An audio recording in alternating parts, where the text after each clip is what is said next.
આખું આ પેકેજ 9 કરોડનું છે। એમાં 1 વર્ષની ટાઈમ લિમિટ છે અને આશરે લગભગ અત્યારે 2 કરોડનું કામ કર્યું। એ બધું પૂછી લીધું અધિકારીને, ખોટા બિલ ન બનાવી એ પણ કહી દીધું છે। અને 2 કરોડનું જે કામ કર્યું એમાં પણ સંતોષ નથી, અમને નથી ને ખેડૂતને નથી। અને 4 દીની આપણે એમને ટાઈમ આપ્યો કોન્ટ્રાક્ટર અધિકારીને, જે પણ કરવાનું હોય એ 4 દીમાં કરી અને પછી જે પણ કામ બાકી છે એ વ્યવસ્થિત કરી અને 9 કરોડનું કામ સારી રીતે થાય તે પછી જ અધિકારીને કીધું બિલ ચૂકવે। અને કારણ કે પૈસા કરતાં આજે 3 મહિનાથી જે કેનાલ બંધ છે એ આ કામ 15 દી પહેલાં જો ચાઈત રાખી હોત તો અત્યારે થઈ ગયું હોત। હવે માનો પાણી છોડાવવાનું ખેડૂતને વાવવાનું હોય અને પાણી જો 5-6 દીમાં ન છૂટે તો ખેડૂતનું આખું વર્ષ બગડે।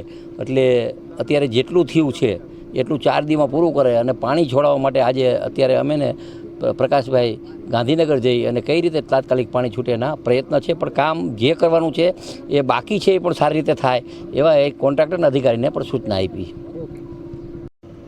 અત્યારે જે ક્યાંકના ક્યાંક સાફ ન થયા, ક્યાંક જે પાણીનો બગાડ થતો હોય, બકનળી હોય તો એનાથી ખેડૂત પાણીનો સદુપયોગ કરે, મશીનથી ઉપાડે કે ઇલેક્ટ્રિકથી ઉપાડે તો વાંધો નહીં, ખેડૂતો માટે જ પાણી છે। પણ જ્યાં બગાડ થતો હોય તો જે બકનળીઓ જે ડાયરેક્ટ પાઇપ જ નાખેલા હોય અને આગળ કંઈ વાલ ન હોય, પાણીનો બગાડ થતો હોય તો એ પણ સૂચના કરી કે આ ટોટલ બંધ થઈ જવું પડે। આમાં 0 ટોલરન્સ નીતિ, કારણ કે પાણી રહ્યું એ એક પણ ટીપું પાણીનો બગાડ ન થવો પડે।